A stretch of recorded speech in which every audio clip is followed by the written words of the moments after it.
Namo tassa bhagavato arahato samma sambuddhassa.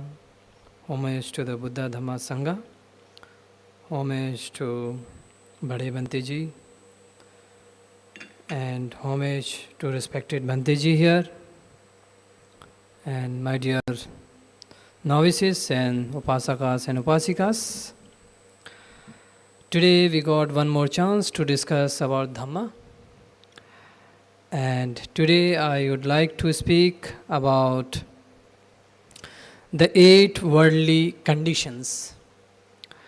Buddha gave a Dhamma talk on this 8 worldly condition. The name of this sutta is Dutiya Loka Dhamma Sutta. So here the Buddha said that there are these 8 worldly conditions which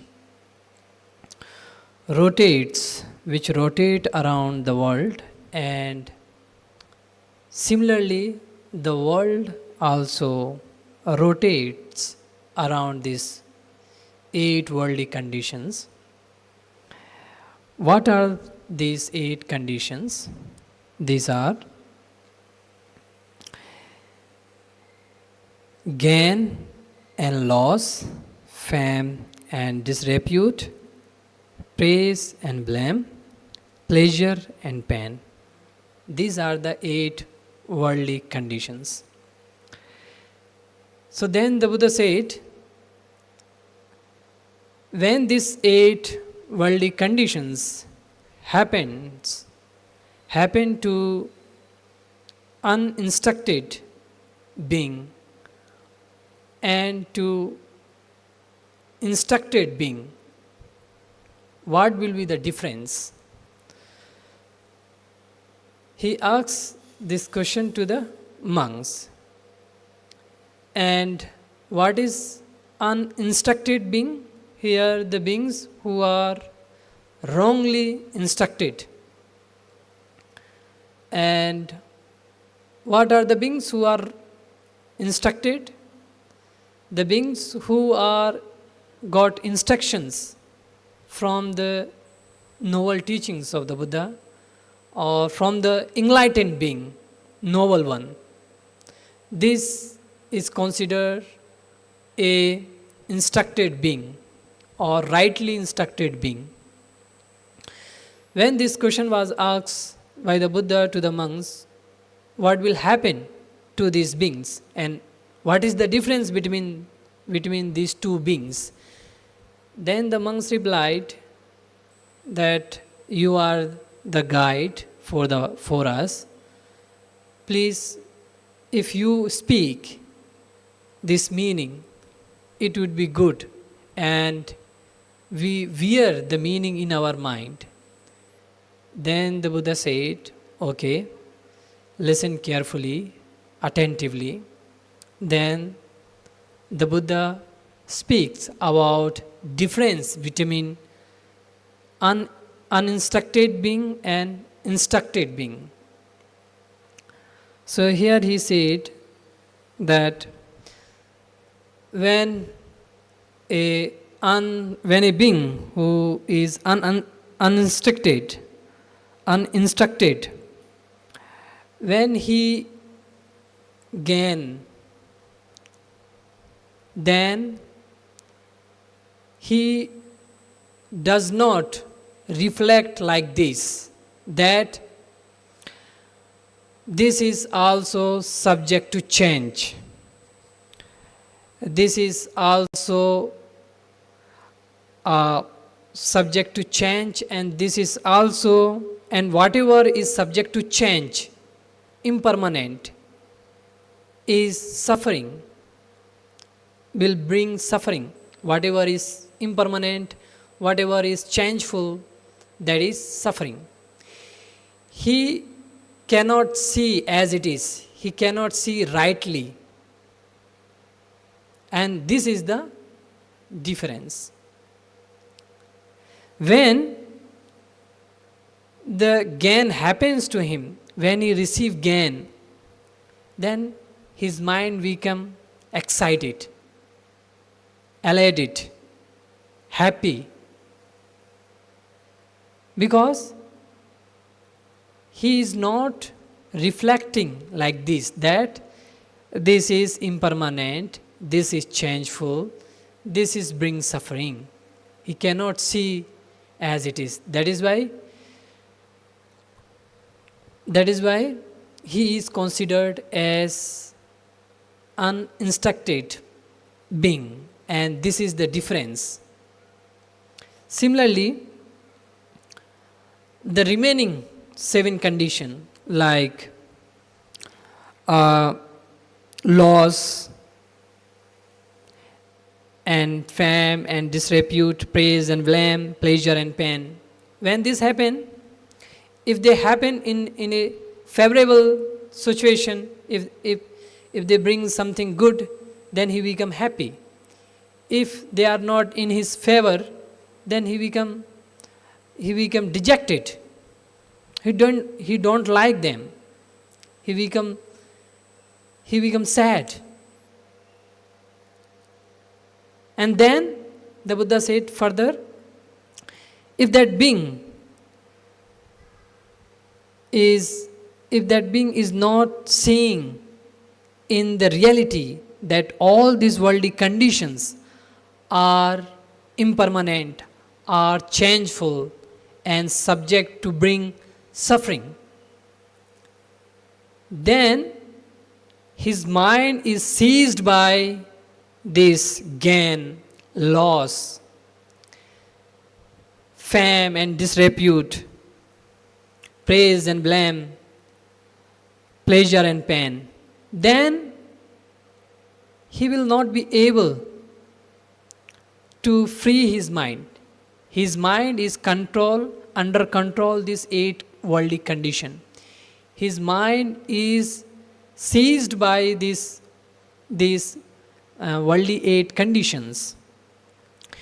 Once the mind is under this 8 worldly condition, then one will not be freed from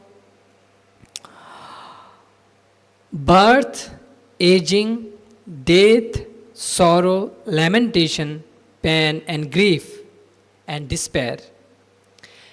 I say, when a being is obsessed with this 8 worldly condition, he will not be freed from dukkha, suffering. And then Buddha says further about a rightly instructed being. He said that when this worldly 8 condition, this 8 worldly conditions happen to the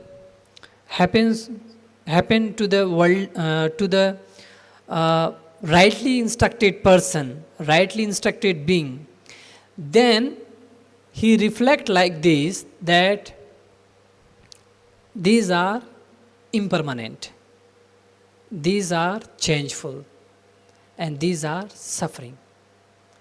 Then his mind is not seized by these 8 worldly conditions, and I say that he can be freed from suffering. He can be freed from birth, aging, death, sorrow, lamentation, pain, grief, and despair. So, why they become freed from dukkha? Because they see the nature, the true nature in these 8 worldly conditions, that they are not permanent. And once we become obsessed of these 8 worldly conditions, then dukkha multiply. We can experience in our day-to-day life, when something good happens to us, then we become excited. Instead, we can see that, this is happen according to the time. When time and situation changes, then I may lose this thing. what I gain. Or it can be taken by thieves, or it can be destroyed by fire, or it can be taken by government. So in this way, if we think, we become more careful in a worldly sense. We can be more protective. We can become more protective about regarding our things, and we can also be we can become wise regarding things. Yes, the things are not in my control. If such things happen, so this can be destroyed by any being. So let me maintain equanimity. Let me maintain my equanimity. Let not my peace destroyed by this thing. And these things are subject to change. These are impermanent, these are subject to change. And these are suffering. When one thinks like this, when one reflects like this, then his mind is not seized by these worldly 8 conditions. Then the Buddha said this living being can be freed from suffering. He can be freed from birth, death, lamentation, sorrow. If anything happens, if someone prays, then we can say today is his mood is good, that is why he is praising me. Tomorrow he may not praise, he may abuse. In this way, we can accept things as they are according to the mental conditions.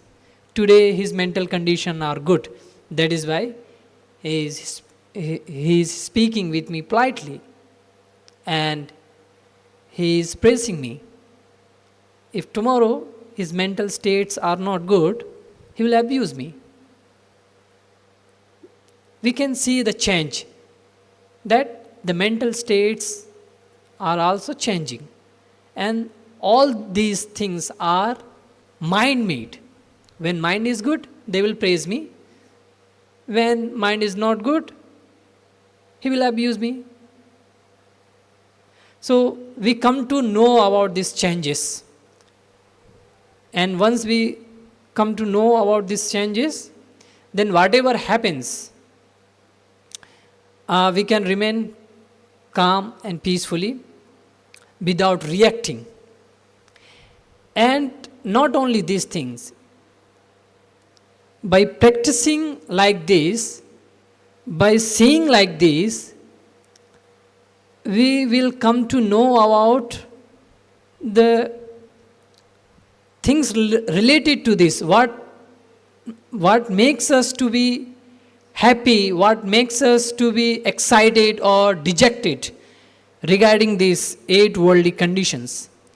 We will come to know about our mind. Oh, this mind makes us excited about favorable things which happen, and unfavorable things. When these happen, then I become sad.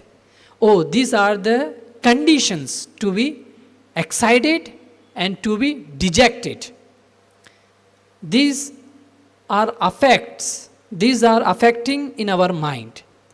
We will come to know the result of these worldly things and how they affect in our mind and what they produce. They produce excitement, they produce aversion or dejection regarding these 8 worldly things. And these 2 things are nothing but impermanent, changeful, and suffering. When we understood these 2, then we can maintain equanimous. We can see, Buddha said it, one of the very powerful tool nibbedika panya. Here a person can see impermanent, changeful and suffering. By seeing this thing, that these are impermanent, changeful and suffering, one can develop wisdom. And by the power of this wisdom, we can say that one will not attracted by good things and bad things.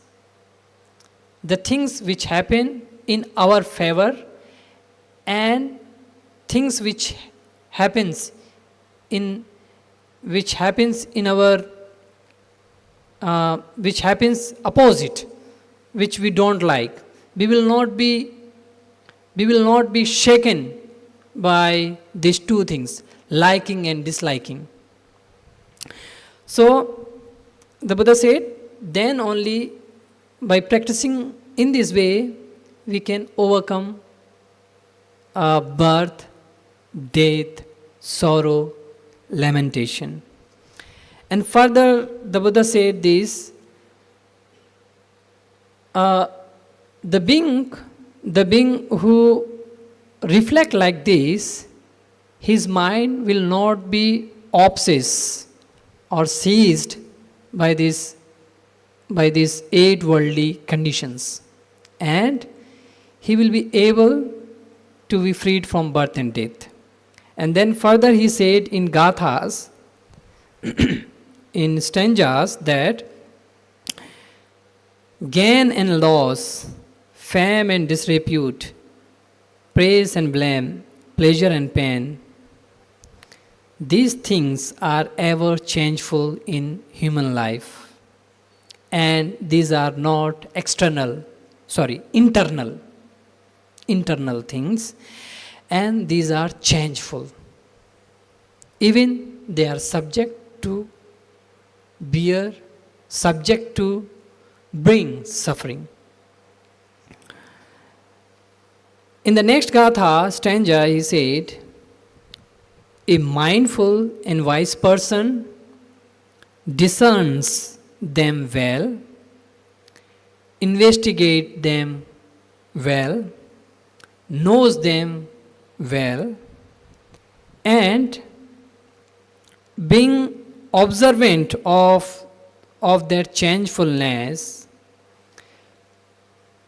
pleasant things do not felicitate his mind, nor again unpleasant deject him. All likes and dislikes are dispelled by him. So here we can experience in this way, when we observe things as they are very clearly, and we see the cause and effect, and we penetrate them into their root. What are their roots? When we investigate them, when we observe them very clearly, then these worldly things will not felicitate our mind. And when they are not happen in our favor, then we will not be dejected, we will not hate them, we will be peaceful, relaxed, and like this we dispel these two emotions, liking and disliking. In the third gatha, third stanza, Buddha said, those who observant, they eliminated this liking and disliking, these 8 worldly conditions, with clear understanding of that stainless and sorrowless transcendental state of Nibbana. He fully comprehends reality, the being one who has reached the beyond. So here, when a wise person, instructed being, observe very clearly these 8 worldly conditions, and when he investigate further their up to their roots, what makes them happy, what makes them unhappy, what makes them felicitated, what makes them dejected, then he dispelled all these things by through reaching Nibbana. Through reaching Nibbana. So these things we can experience in our day-to-day life, and we can see how we experience ups and downs in our mind, sadness and happiness in our mind, and what makes us happy, what makes us unhappy. We will come to know the causes, the conditions. So these are the conditions we can experience here and now. And when we see these things very clearly and repeatedly, when we think these are impermanent, changeful and suffering, then we can accept them without any acceptations. We can accept them. When good happens to us, okay, it is good. When bad happens to us, then still we will be okay. We will not be sad or dejected with these bad things which are happening. So, first in this sutta, what Buddha said, we have to reflect. Sometimes it can happen like we may not experience impermanent directly, straight away, or we may not experience changefulness straight away, or we may not experience suffering straight away. But repeatedly when we reflect, this is impermanent, this is changeful, this is suffering, then slowly our mind agrees with this impermanent, changeful and suffering. He accepts. The mind become ready to accept this changefulness, to accept this impermanent, to accept this suffering. And again, there are 2 types of beings. Like in the sutta, you might have noticed that when a being reflect like this, then he is freed. He is no more obsessed with this 8 worldly condition. Then he become freed from dukkha. So now, whatever is impermanent, changeful, that is dukkha. And when he experiences dukkha, still he is not experienced dukkha. Although they are conditioned, they are burdened, that is why they are dukkha. But he is not actually experiencing any painful feeling or any mental painful emotion. For him it is dukkha because of they are conditioned. They are conditioned by something. That is why these are dukkha. These are suffering. And these are dukkha because of different causes. These are dukkha because he has to face it again and again. That is why these are dukkha. These are suffering.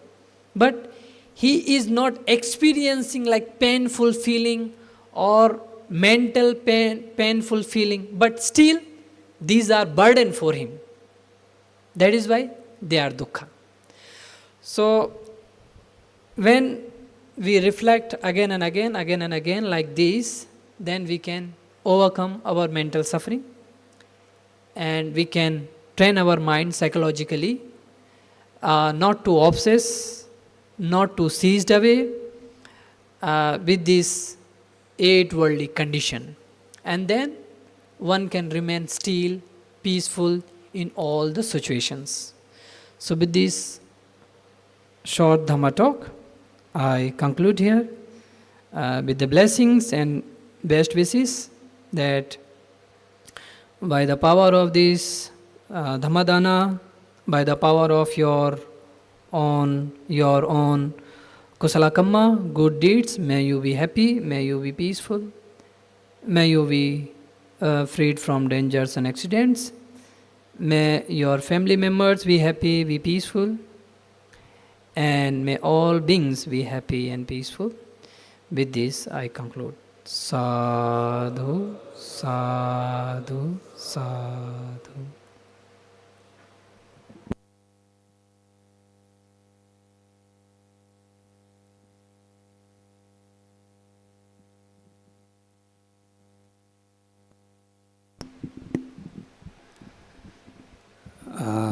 Thank you, Venerable. So, Bhante has explained above 8 worldly conditions nicely. I hope you have understood. So here you can see the teachings of the Buddha is all about practical. If you reflect these things, which will be very helpful. If you practice it, then you will understand the Dhamma, the teachings of the Buddha, more and more. For example, you see, for lay people, there are 5 basic principles, isn't it? 5 rules, you can say it, 5 rules or 5 sila. What are they?